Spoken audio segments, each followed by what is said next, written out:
support you in whichever way along your journey.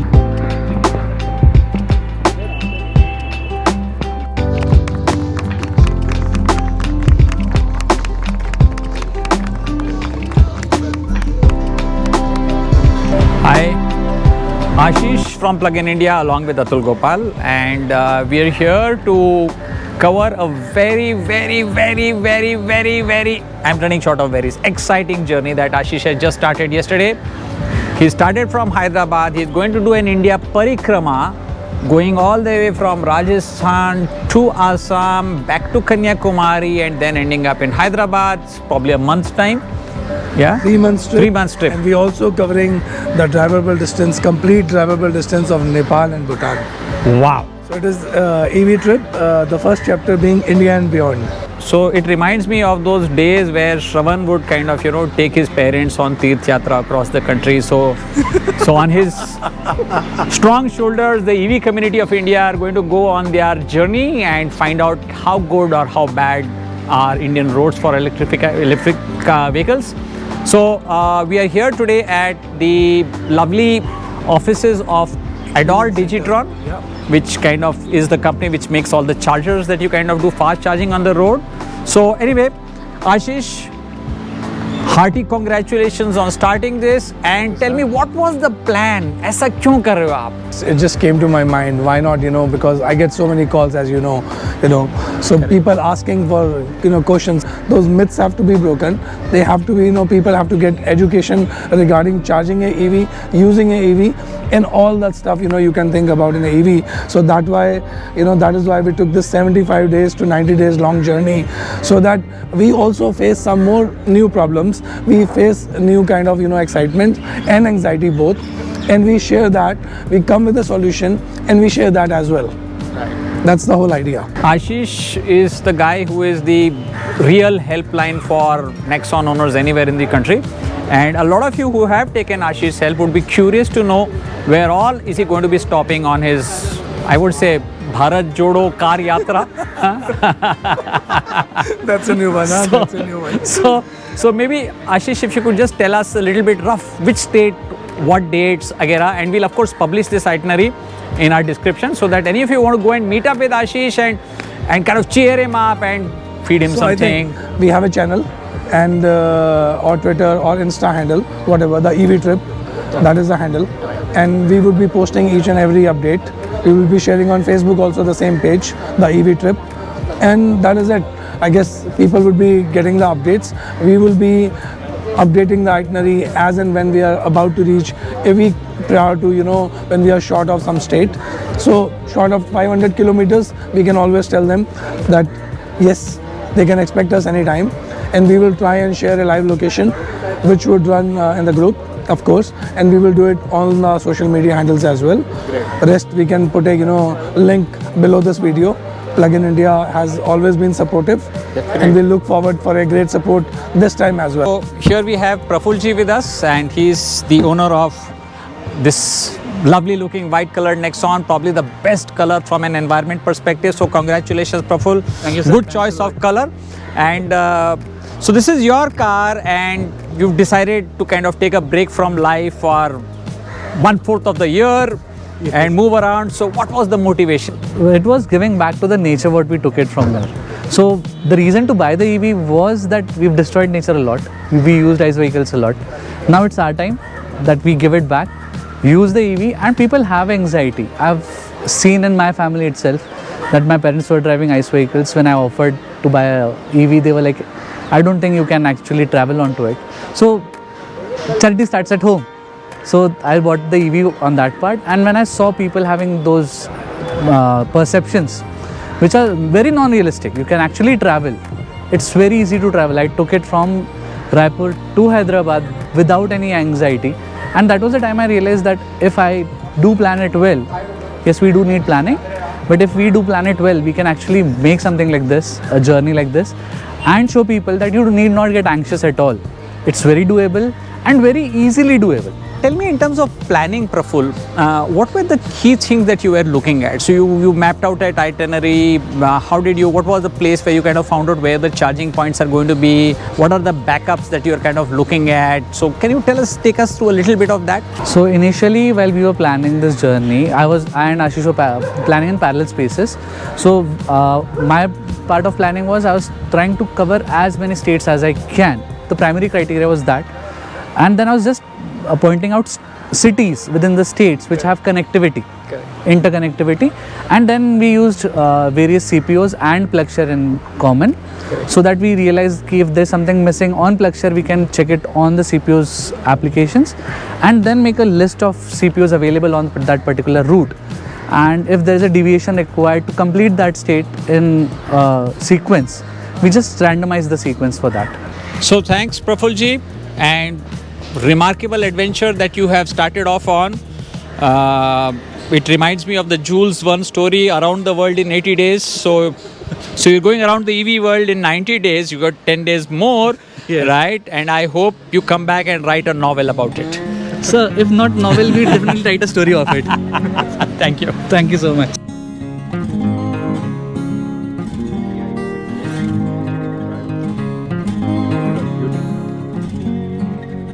This is owned by the owner of the factory, Ador Digatron, and there it goes, Kia EV6.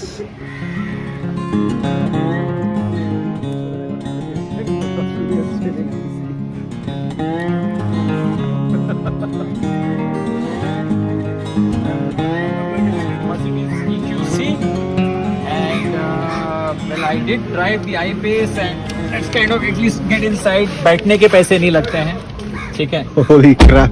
So we got a huge screen kind of stretching from all over the equator, right? And kind of really heats up quite a bit. Everything is black, right? So that's the color of money. And I don't like that color too much, because I kind of a cool guy, I don't like things which are heated up too much. So even this car is owned by Mr. Machindani from Ador, and they basically buy these cars to test the car with all these chargers they have. So they have the Kia EV6 and they have this car, and many cars come here. Interesting company. So Anuji, 1.5 crore. Yep. So hi, this is Raven Mirchandani ji from Ador, who's here with us, Ador Digatron, right? And they are going to be one of the big names in the DC fast charger space. Not too many people know that they are already into a lot of battery manufacturing equipment. So let's start by asking Ravenji the background in the battery charging. So in the battery manufacturing space, what are the kind of things that you do? If you could just tell our viewers about that. No matter what chemistry you make, whether it's lead acid, lithium ion, in all of its sub-chemistries, sodium ion or even nickel cadmium, we make equipment that helps you make the battery. So equipment that takes the two chemistries and makes a box that stores energy. No, so you have the anode, the cathode, and we the make the electrolyte. equipment to energize all of those to create the energy storage battery. Okay. So, and then we have the equipment to make the battery packing line, the battery manufacturing line, the battery formation line, and also the cell charge, cell discharge, and cell testing lines in the labs. When you talk about battery formation, we're looking at the all kind of all geometries, chemistries, cylindrical and the all pouch form and factors. the That's prismatic. right. All form factors. Yes, Okay. that's right. So today, for example, we supply a number of the big Indian electrical vehicle companies. So the Ola electric cell packing pilot line is being supplied by us from here. Also, most of the Indian battery factories have equipment that have been supplied from here as well. Okay, so let's come to the chargers business. So this is a relatively recent thing. So what was the motivation in kind of shifting from battery energizing into car energizing? It was a logical step. Because we were helping people make batteries, helping people charge batteries was just a logical next step. We had been mulling it for a long time, watching the lithium ion demand for our own equipment. And so we are very grateful to Corona because it gave us 90 days of nothing to do to focus our entire team to create what would be a born global, made for the world DC fast charger from India. So we launched on the 26th of January 2021. Today we are in October 2022. We've already delivered over 350 chargers, and chargers made here in Pune are today operating in Norway, Italy, Portugal, Thailand, Australia. and Dubai. So we're quite proud that we had the vision to go overseas, not just wait for the Indian market to catch up.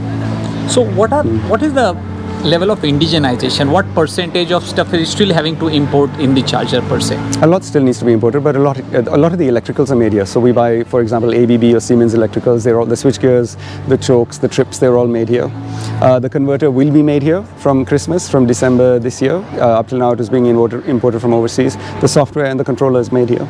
Right. Okay. So in percentage terms of value addition, could you say that about 50% in India today? I would say close to 60% is Indian already. Yeah. And by the end of this year, it'll be more like 85%. Okay. So do you have any plans to get into the charging point operation space yourself, or you kind of stay away from that? No, we're very clear. We enable the charge point operators. We are here to support them to be successful. We are not going to be a charge point operator. We are clearly an OEM. So I'd liken us to being Boeing or Airbus, who makes the infrastructure, and the charge point operator is the airline who leveries it and gives you a service. So in the 300 or 200 odd chargers that you have actually installed, at an operational level, what challenges are you facing? Because we see the downtime is quite high for these chargers, and a lot of it is beyond your control. But at the same time, as the builder of that infrastructure, what are the kind of challenges that you have? It's a very, very good question, and I'd preface it by saying you get what you pay for. So if you go for the cheapest charger, it won't be available a lot of times, because you need something that's built in with resilience. So we talk about building our chargers for the 4 fries. The first is that the charger should not fry the car should not fry the charger and car should not fry the human, and the grid should not fry your charger. And the grid frying the charger is the biggest problem in India. Unless you have a lot of capability at the back end of this charger to make sure that the instability in power quality does not make it shut down and restart after it shuts down, you're going to find chargers unavailable. We've not had so many problems in India. The biggest issue we had was people installing chargers without a canopy, and the monsoon rain, particularly on the west coast, can give you 12 or 14 hours of a deluge on the screen. And so we've had a couple of screens that needed to be replaced because they were just not designed for that kind of rainfall.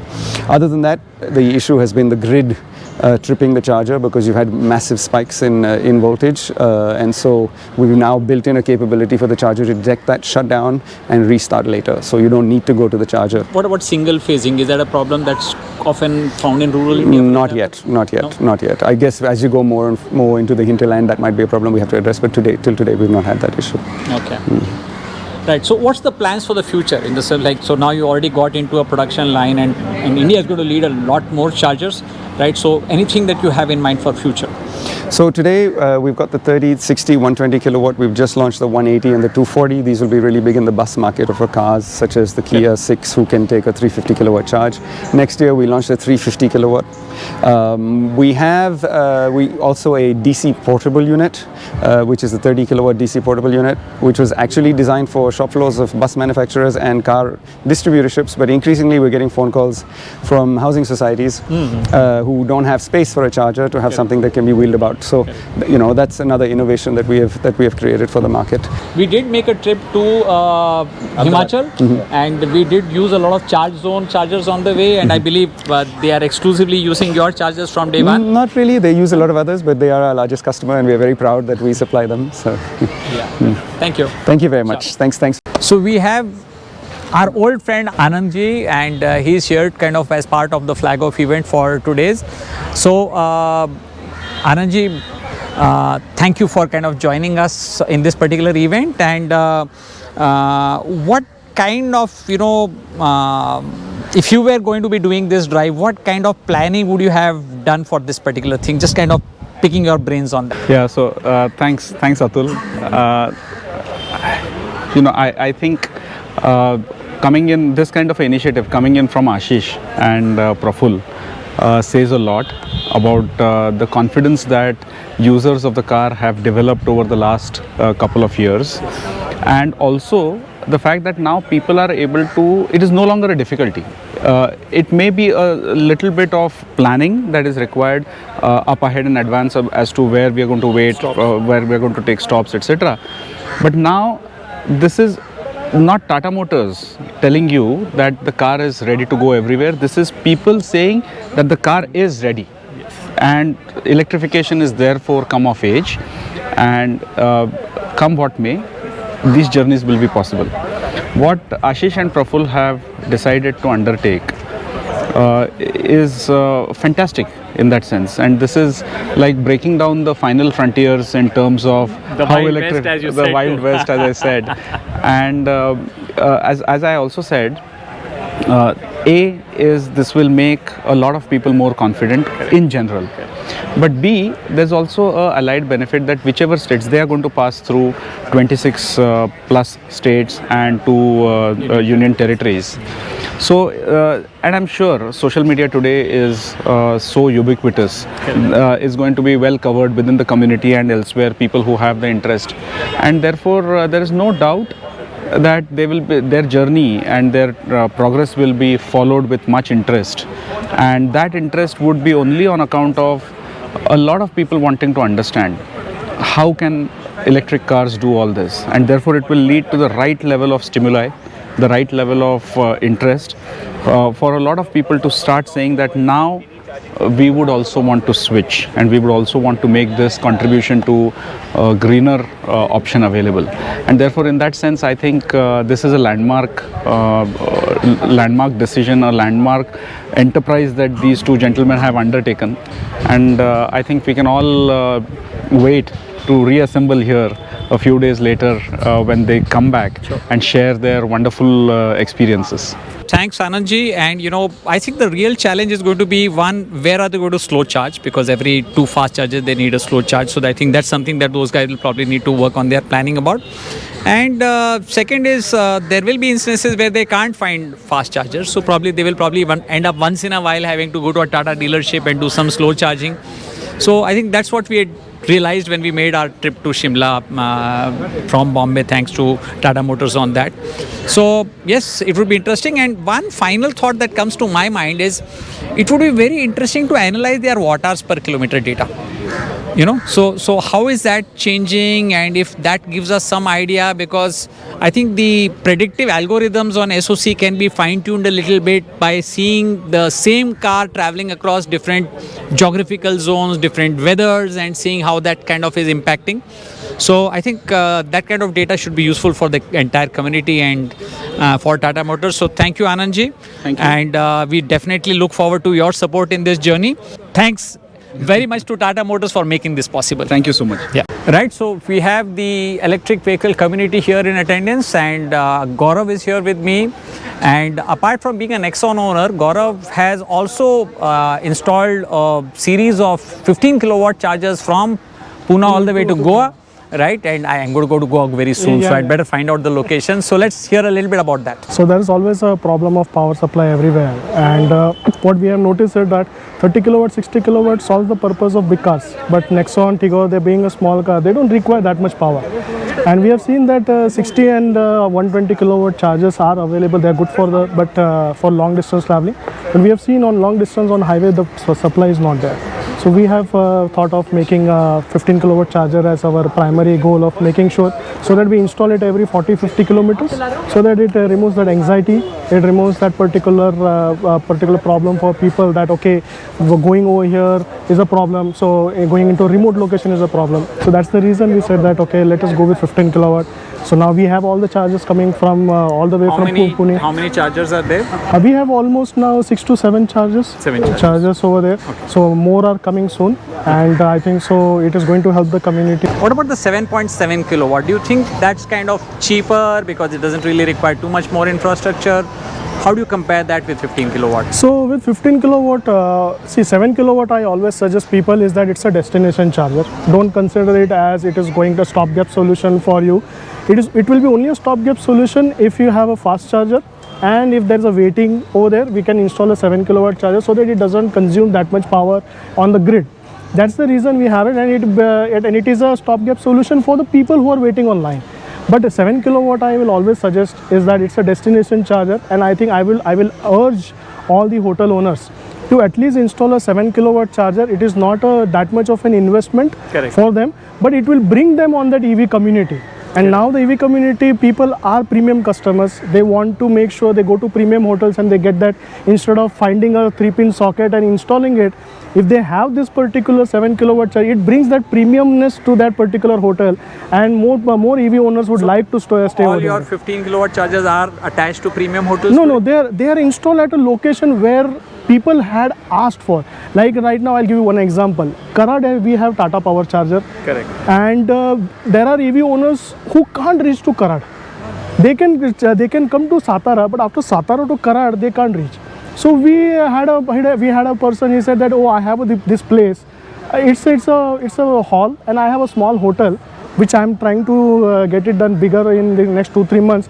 You can come install your charger because I have ample amount of load of 15-20 kilowatt available on my transformer, and that serves my purpose. Right. Now what has happened is that in Diwali there was a huge line at Karad. So people started calling me that do we have any charger before Karad so that we can skip that. Are your chargers there on PlugShare? Yes, we have all the chargers on the PlugShare, and just to let you know, we have made a record on the eFeel 15 kilowatt charger, wherein this particular charger worked for more than 20 plus hours without any issue to all the customers. Customers are so happy, and I am also happy. So one quick question, suppose I'm an entrepreneur who wants to get into the charging business. What's the break even for a 15 kilowatt chargers? How many energy do I need to pump into it through every day or every month? So any charger you take 15 kilowatt charger, 30 kilowatt charger, or you take 60 kilowatt charger. The amount of the units what you are selling and a profit behind that unit. Some people are selling at 5 rupees profit, some people are selling at 15 rupees profit. So everyone has their own break even. But roughly 10 rupees per unit is kind of the average, you could say. Average and 20 is the average selling price. Correct. So at a 10 rupee per unit contribution, what is the number of kilowatt hours you need to sell in a month? It is like 8 or almost 6 cars a day. 6 cars a day on that particular 30 kilowatt, 6 cars. 15 kilowatt, 6 cars. So that's one car will typically take about 20 kWh. Correct, 20, or even if you get an MG or Nexon MAX, 30, it will get 25, 27. But on average 20, so 120 units a day is your sale. Correct. Which you need to kind of look at for making a break even in 1 year, 1.5 years itself. Okay. If you are an hotel owner, that break even is less than 3 months. In 3 months. You are also getting the food bill. Because I saw a hotel owner. He said that my charging business was only 18,000. And my hotel bill from that EV owners was 42,000. So he made a 60,000 rupees in just 1 month. And he has invested only 3.5 lakhs, 4 lakhs on that charger. So his break even is less than 3 months to 4 months. Correct. So if you are a hotel owner, and if you are feeling hungry for more profits, Gaurav is the guy to go to. Thank you. Thank you. Praful and Asheesh are now ready to start their journey, right? So they got a lot of questions that we are going to be eagerly awaiting. And although they've said that they don't hope Tata Power or Tata Motors will not be requiring help, but I'm pretty sure, going by past experience of our Shimla trip, एक आध बार आपको शायद phone करना ही पड़ेगा, right? So I hope you also share those stories with us. Right, but I'm sure it's going to be a very good learning journey. As I was speaking with Anandji, and I was telling him that what I would really want is your watt hours per kilometer record, and see how it changes, as you travel, right? Because that's a learning value for a lot of us in the community. Next update is going to come from Amritsar, followed by Srinagar, followed by Ladakh, right? So we'll keep you updated about what's happening with the trip guide. So please keep track and do visit with both of them and encourage them on this brave adventure that they've embarked upon. Thank you guys. Thanks everyone.